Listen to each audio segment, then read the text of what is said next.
इकट्ठा हो रही भीड़ को देख यीशु पर्वत पर चले गए और जब वो बैठ गए तो उनके शिष्य उनके पास आए।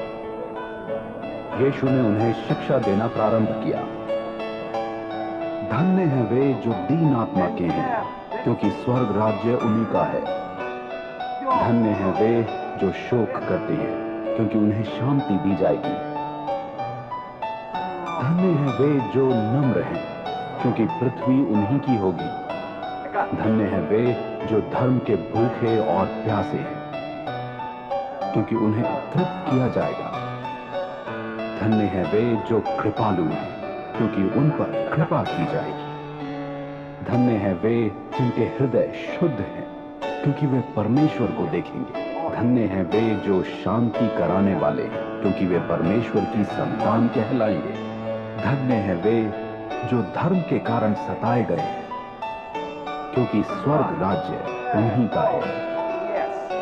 धन्य हो तुम जब लोग तुम्हारी निंदा करें और सताएं तथा तुम्हारे विषय में मेरे कारण सब प्रकार के बुरे विचार फैलाते हैं। हर्षोल्लास में आनंद मनाओ, क्योंकि तुम्हारा प्रतिफल स्वर्ग में है। उन्होंने उन भविष्यद्वक्ताओं को भी इसी रीति से सताया था जो तुमसे पहले आए।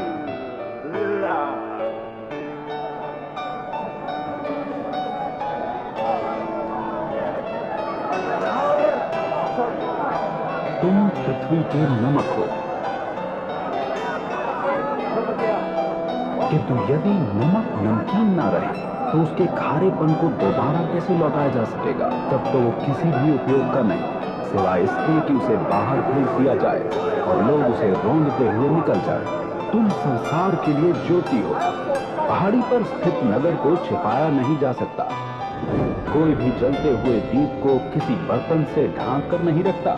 उसे उसके निर्धारित स्थान पर रखा जाता है कि वो उस घर में उपस्थित लोगों को प्रकाश दे।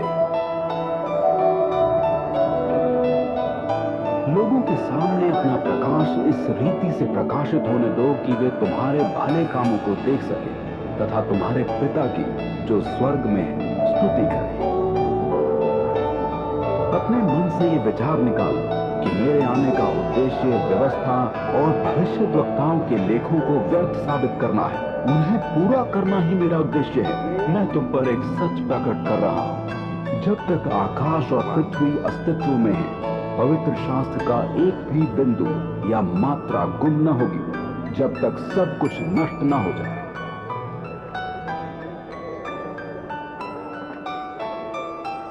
इसलिए जो कोई इनमें से छोटी सी छोटी आज्ञा को तोड़ता तथा अन्यों को यही करने की शिक्षा देता है, स्वर्ग राज्य में शूद्रतम घोषित किया जाए। इसके विपरीत जो कोई इन आदेशों का पालन करता और इनकी शिक्षा देता है, स्वर्ग राज्य में विशिष्ट घोषित किया जाएगा। मैं तुम्हें इस सच्चाई से भी परिचित करा दूं। यदि परमेश्वर के प्रति तुम्हारी धार्मिकता शास्त्रियों और फरीसियों की धार्मिकता से बढ़कर न हो, तो तुम किसी भी रीति से स्वर्ग राज्य में प्रवेश न कर सकोगे। ये तो तुम सुन ही चुके हो कि पूर्वजों को ये आज्ञा दी गई थी, हत्या मत करो, और जो कोई हत्या करता है वो न्यायालय के प्रति उत्तरदायी होगा।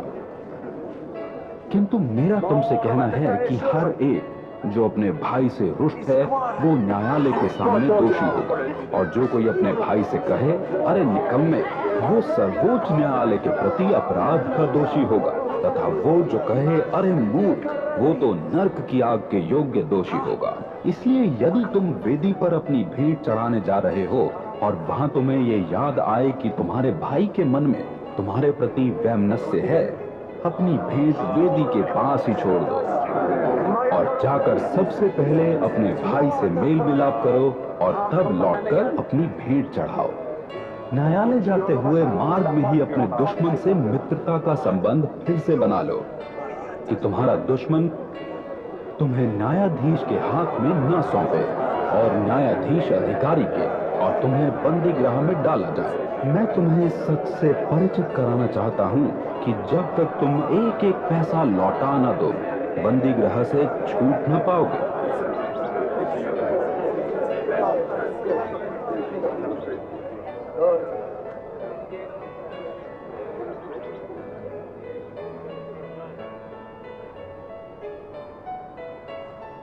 तुम्हें ये तो मालूम है कि ये कहा गया था व्यभिचार मत करो, किंतु मेरा तुमसे कहना है कि हर एक जो किसी स्त्री को कामुक दृष्टि से मात्र देख लेता है वो अपने मन में उसके साथ व्यभिचार कर चुका हो। यदि तुम्हारी दाईं आंख तुम्हारे लड़खड़ाने का कारण बनती है तो उसे निकाल फेंको। तुम्हारे सारे शरीर को नर्क में झोंक दिया जाए, इससे तो उत्तम ये है कि तुम्हारे शरीर का एक ही अंग नाश हो। यदि तुम्हारा दायां हाथ तुम्हें विनाश के गड्ढे में गिराने के लिए उत्तरदायी है तो उसे काट कर फेंक दो। तुम्हारे सारे शरीर को नर्क में झोंक दिया जाए, इससे तो उत्तम ये है कि तुम्हारे शरीर का एक ही अंग नाश हो। ये कहा गया था कोई भी जो अपनी पत्नी से तलाक चाहे वो उसे अलग होने का प्रमाण पत्र दे, किंतु मेरा तुमसे कहना है कि हर एक जो वैवाहिक व्यभिचार के अलावा किसी अन्य कारण से अपनी पत्नी से तलाक लेता है वो अपनी पत्नी को व्यभिचार की ओर धकेलता है, और जो कोई उस त्यागी हुई से विवाह करता है व्यभिचार करता है। तुम्हें मालूम होगा कि पूर्वजों से कहा गया था झूठी शपथ मत लो, परंतु प्रभु से की गई शपथ को पूरा करो। किंतु मेरा तुमसे कहना है कि शपथ ही न लो, न तो स्वर्ग की क्योंकि वो परमेश्वर का सिंहासन है, न पृथ्वी की क्योंकि वो उनके चरणों की चौकी है, न यरूशलेम की क्योंकि वो राजाधिराज का नगर है, और न ही अपने सिर की क्योंकि तुम एक भी बाल न तो काला करने में समर्थ हो और न ही सफेद करने में। परंतु तुम्हारी बातों में हाँ का मतलब हाँ और ना का ना। जो कुछ उनके अतिरिक्त है वो उस दुष्ट द्वारा प्रेरित है। तुम्हें ये तो मालूम है कि ये कहा गया था आंख के लिए आंख तथा दांत के लिए दांत, किंतु मेरा तुमसे कहना है कि बुरे व्यक्ति का सामना ही ना करो। इसके विपरीत जो कोई तुम्हारे दाएं गाल पर थप्पड़ मारे दूसरा गाल भी उसकी ओर कर दो। यदि कोई तुम्हें न्यायालय में घसीट कर तुम्हारा कुर्ता लेना चाहे तो उसे अपनी चादर भी दे दो। जो कोई तुम्हें 1 किलोमीटर चलने के लिए मजबूर करे उसके साथ 2 किलोमीटर चले जाओ। उसे जो तुमसे कुछ मांगे दे दो, और जो तुमसे उधार लेना चाहे उससे अपना मुख न छिपाओ।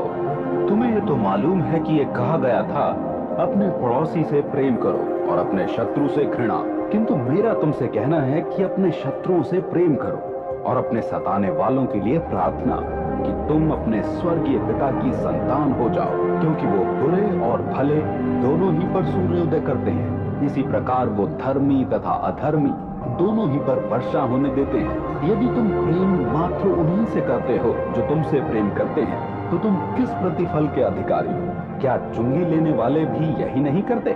यदि तुम मात्र अपने बंधुओं का ही नमस्कार करते हो तो तुम अन्यों की आशा कौन सा सराहनीय काम कर रहे हो? क्या अन्य जाति भी ऐसा ही नहीं करते? इसलिए जरूरी है कि तुम सिद्ध बनो जैसे तुम्हारे स्वर्गीय पिता सिद्ध हैं।